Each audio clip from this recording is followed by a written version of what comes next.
35% das mensagens sobre voto nulo e abstenção que circulam no WhatsApp aqui no Brasil são desinformativas, para não dizer mentirosas. Foi isso que a equipe do Aos Fatos apurou em julho desse ano. Existe uma historinha enganosa que tá rodando vários grupinhos por aí e ela diz o seguinte: nas eleições de 2022, votos válidos vão ser apagados e substituídos por votos brancos, nulos e por abstenções. A suposta evidência para essa fraude, segundo conspiracionistas, é que isso com certeza aconteceu nas eleições do Chile no ano passado e na Colômbia no começo desse ano. Que perigo, né? Será que isso aconteceu mesmo? Não. O que os conspiracionistas alegam é que no Chile, por exemplo, teve uma suposta abstenção histórica de mais de 50% do eleitorado, o que culminou na vitória de um candidato de esquerda, o Gabriel Boric, em dezembro do ano passado. Mas esse número é falso. Vamos contextualizar. Primeiro, que o voto é facultativo no Chile. Então, um número supostamente alto de abstenções não é exatamente esse fenômeno suspeito e inexplicável. E segundo, que na verdade as eleições de 2021 tiveram um comparecimento de mais de 55% da população chilena. O que não só é um número alto para um lugar onde o voto não é obrigatório, como essa foi a maior participação eleitoral em 30 anos no país. A mesma coisa aconteceu na Colômbia, que agora em 2022 teve também a maior participação eleitoral desde 1998. Mas o país segue sendo citado como evidência de que o número de abstenções está aumentando e que isso só comprova que existem fraudes nas urnas em tudo que é lugar e que com certeza vai rolar aqui no Brasil também. Mas como eu disse, os números mostram exatamente o contrário. Ou seja, a suposta prova para essa conspiração existir vai exatamente no caminho contrário do que os conspiracionistas querem acreditar. Por quê? Por que várias pessoas continuam comprando uma mentira, mesmo quando os dados estão bem na frente delas? É possível isso? Infelizmente sim. E a gente vai entender melhor o motivo nesse vídeo. Meu nome é Thiago Guimarães e essa é a Hora da Verdade. Existe um fenômeno psicológico chamado pareidolia. Ele acontece quando a gente recebe estímulos sensoriais aleatórios, não relacionados, e atribui a eles uma interpretação reconhecível. É quando a gente olha para uma nuvem e vê um cachorro, ou uma árvore, ou quando a gente olha para uma torrada e vê o rosto de Jesus Cristo. Pode ser um estímulo sonoro também, tipo quando a gente ouve um ruído e ele parece uma música conhecida. No matter what I do. O que esse fenômeno revela é a capacidade do nosso cérebro de conectar ideias aleatórias e criar uma historinha que liga elas duas. Essa habilidade é muito vantajosa evolutivamente. Ela estimula a nossa criatividade, ela é útil para a construção do conhecimento científico e também para interpretar a realidade à nossa volta. Mas sem os devidos métodos de verificação científica e de checagem de informações, esse fenômeno pode gerar algumas distorções. Pensa só, se eu contar para você que eu dormi mal na noite passada e que meu vizinho tem um cachorro barulhento, você provavelmente vai conectar essas duas informações na sua cabeça. Eu devo ter dormido mal porque o cachorro barulhento latiu a noite inteira. Mas talvez eu tenha dormido mal por outro motivo. Vai ver meu colchão quebrou, vai ver fez calor a noite inteira. A culpa não precisa ser do coitado do cachorro. Várias teorias da conspiração operam mais ou menos nessa lógica, de criar uma historinha que liga dois fenômenos separados. Tipo no Reino Unido, nos anos 90, quando surgiu aquele famoso boato de que vacinas causam autismo. O transtorno do espectro autismo existia, e ainda existe, a vacina também. Alguém mal intencionado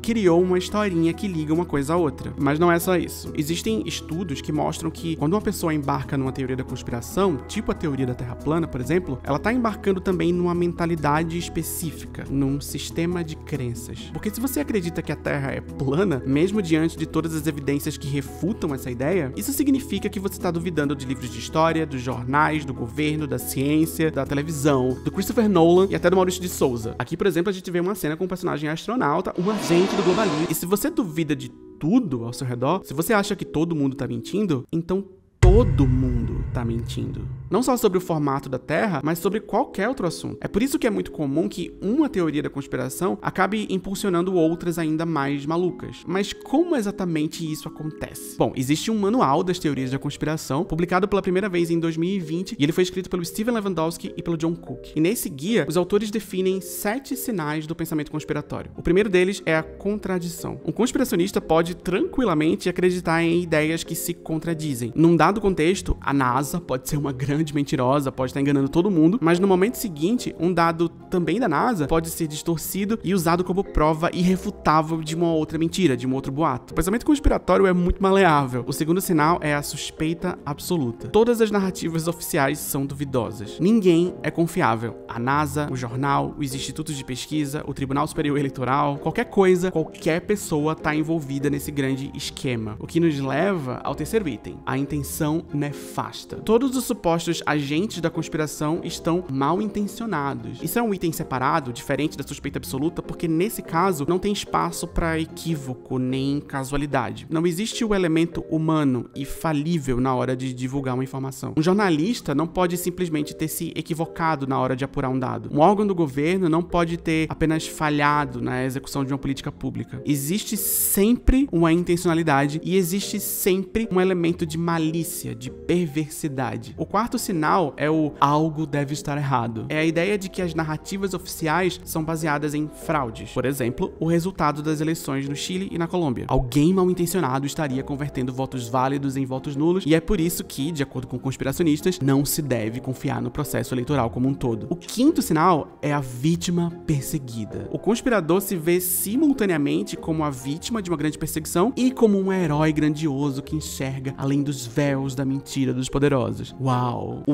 olho que tudo vê. E claro, a gente tem a imunidade às evidências, que é um dos sinais mais claros e talvez um dos mais frustrantes também. Não é só a recusa em acreditar num dado, mas também a capacidade de reinterpretar esse dado para que ele se ajuste a esse sistema de crenças. O pensamento conspiratório tem um quê de desejo. O conspiracionista quer acreditar na conspiração. A pessoa já tem uma historinha pronta na cabeça dela e toda informação nova que chega se adapta a essa narrativa. E por último, mas não menos importante, a reinterpretação da aleatoriedade. Nada acontece por acaso. Tudo está intimamente relacionado. E toda lacuna é preenchida com uma historinha grandiosa, mentirosa e conveniente para o pensamento conspiratório. Mas vamos voltar para as fake news dos votos nulos e abstenções. Em 2018, um boato semelhante também circulou aqui no Brasil depois dos resultados do primeiro turno das eleições daquele ano. Era uma dessas correntes de WhatsApp que dizia que 7 milhões de votos tinham sido anulados pelas urnas. O número é real, mas é só a quantidade de votos nulos mesmo. Não existem provas de que foi a urna que anulou, não existe nada disso. E o texto da corrente ainda dizia erroneamente que voto nulo só é possível em cédula de papel, o que não é verdade. No sistema de votação eletrônica, é só você digitar um número qualquer que não corresponda a nenhuma candidatura válida e apertar o botãozinho verde lá de confirmar. Seu voto vai ser anulado na hora. E isso sempre foi possível desde que a urna eletrônica foi implantada no Brasil em 1996. E foi isso que aconteceu com esses 7 milhões de votos no primeiro turno de 2018. Foram os próprios eleitores que anularam os seus votos. Inclusive, essa informação foi checada por vários veículos de comunicação da época. Ou seja, fake. Informação checada e desmentida. Mas será que isso é suficiente? Boatos sobre votos nulos e abstenções continuam circulando em 2022, o que significa que o trabalho de checagem continua mais importante do que nunca. Mas aliado a esse trabalho, a gente precisa também encontrar uma forma de acessar as narrativas que as pessoas contam para elas mesmas sobre o sistema eleitoral, sobre as urnas eletrônicas e sobre as estruturas de poder que operam em nossas vidas. Essa fake news dos votos nulos, ela persiste porque ela é parte de uma história maior que os conspiracionistas acreditam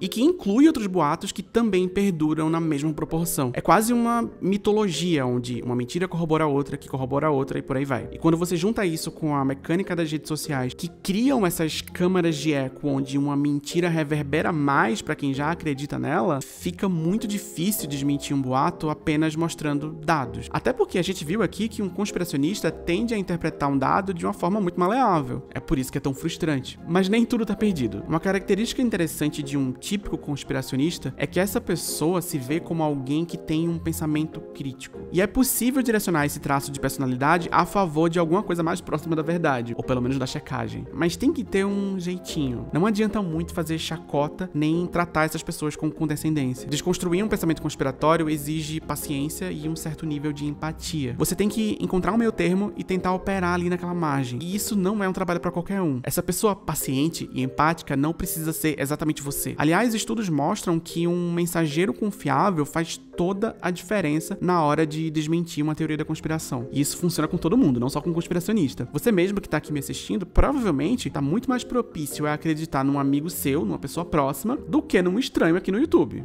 Tô errado? E de acordo com o manual das teorias da conspiração que a gente citou aqui antes, mensagens anticonspiração criadas por ex-membros de uma comunidade extremista costumam ser melhor avaliadas e lembradas por mais tempo do que mensagens que vêm de outras fontes. Então talvez não seja exatamente esse vídeo que vai diretamente desconstruir um pensamento conspiratório, mas ele pode ajudar alguém, que tá mais perto de alguém que precisa entender que a Terra não é plana e que não tem nada de errado com o número de votos nulos. Pelo menos é essa a ideia. Não custa nada compartilhar esse vídeo, inclusive, todas as informações que estão aqui foram devidamente checadas. Até a próxima.